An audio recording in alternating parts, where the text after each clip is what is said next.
All right, Arizona Governor Jan Brewer is on a push for immigration reform. Indications are the president tonight will be talking about that, but maybe not to the governor's liking.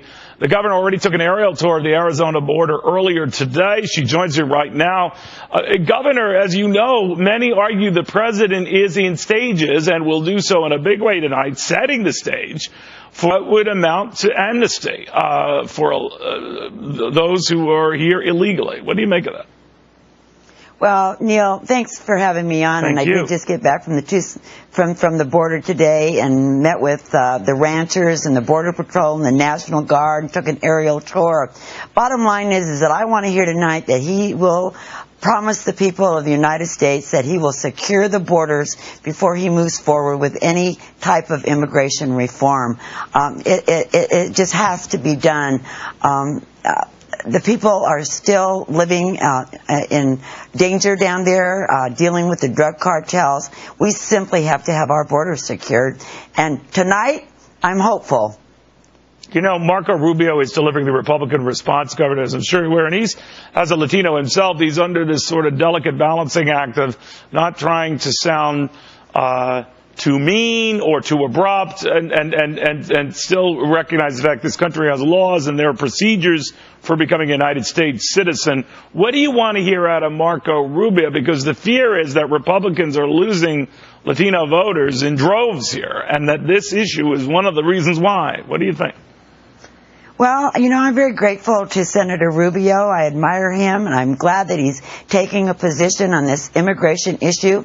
But he also has said that he believes the border needs to be secure before we move forward. And all 8 of the senators that are moving in that direction, they agree with him. They concur. So I want him to say that he wants the border secured. And, you know, I've offered the president, I've offered the invitation to the director of Homeland Security, come down and see my border. I find it ironic that the president doesn't come to the state that's facing these issues bigger than any other state, and that the Secretary of Homeland Security doesn't come. She's in El Paso, San Diego. They've got their borders secured. We're the gateway. We're the ones that are feeling the impact of the drug cartels and the illegal immigration. They need to come for themselves and see it, and they need to secure our border before anybody can get on board to deal with all the other problems that have resulted from that open border. Now, in the meantime, we do know that the president is going to try to capitalize politically on the inroads he made, certainly in the last election with Latino voters, and Democrats are seizing on what could be potentially millions of new Democratic voters, you know, in the end. And this was even remarkable, as you know, Governor of the state of Florida, where even you know, Cuban-American voters thought to be a safely Republican voting lot edged to the president this go-round. What is going on with this important voting bloc, and what, if anything, can Republicans do about it? Well, we know that we have a large influx of Hispanic voters immigrating into the country, and we love them. We want them to come into our big tent, the Republican tent. I think that their philosophy is aligned with Republican principles. But I also believe that, you know, we are a country of laws. We believe in the rule of law. And we need to tell them that what we stand for and that they're welcome into our party.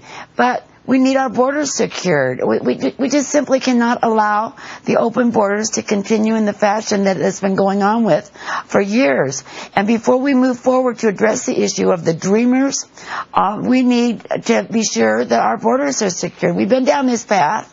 When Ronald Reagan, one of my heroes, granted amnesty, I don't think the public is going to put up with it anymore in regards to just sitting there and allowing him by executive order to do what he is intending to do. And I hope that we don't hear that tonight. If we do, I think there's going to be a loud outcry. I am certainly not going to sit back and take it. All right. I don't think America is. We will watch very, very closely, Governor. Thank you. Always good seeing you.